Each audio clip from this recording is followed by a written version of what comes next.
O Tio, nabalitaan ko yung nangyari Paano ka napunta sa ganong pangyayari? Kailan ka pa gumagamit?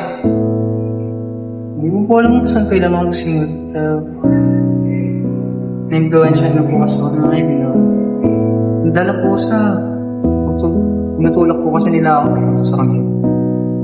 At nabalitaan ko rin sa mga kaibigan niya. Nakikiramay ako. Alam mo, matalino kang bata. Bakit mo naisipang gawin yan? Kung may problema ka, sabihin mo. Kausapin mo mga magulang mo. Huwag mong salilin ang problema mo. Nandito kami guro mo. Pwede kami magsilbing pangalawang magulang sa'yo. Andiyan ang mga klase mo. At mga mabubuti mong kaibigan. Sa dami-dami kung pwede mo samahan, Tio. Bakit kung basta yung hindi pagkakatiwala ang tao? At yan, nangyari sa'yo.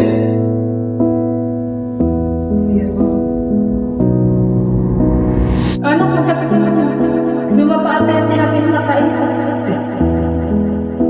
Hindi na ako Hindi mo ba sige, ingatan na.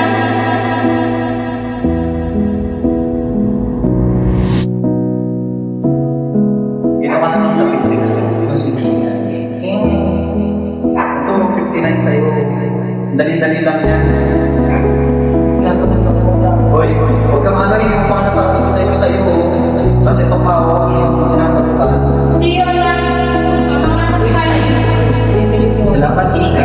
Bakit ko lang Gabi na po kasi. Pinakapinan ko namin ang buhay. Ilan yung mga kaibigan mong gabi-gabi? Kanina pa kayo nag-aaral. Sige, ilan mo na kayo ba? Nagbutas mo tayo. Okay, ito ang Thank you. Alam mo, Tio, may pag-asa pa. Pwede ka pang bumangon. Pwede mo pang bawiin ang mga nawala sa'yo. Kaya mo pang ibalik ang mga pangyayari maliban dun sa nawala sa'yo. Ngayon, yan ang programa ng ating barangay at ang ating kapulisan.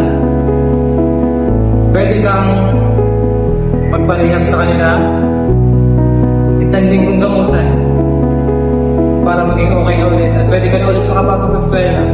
Kakausapin ko ang mga faculty teachers mo about sa problema mo ngayon. Yan lang, sana makita kita. Paasahan ko mong magbabago. Maraming salamat din. Tulungan mo ang sarili mo. Ang pagkakalunod ay nararanasan mo na ba? Sana'y makahon ka, pagkat kailangan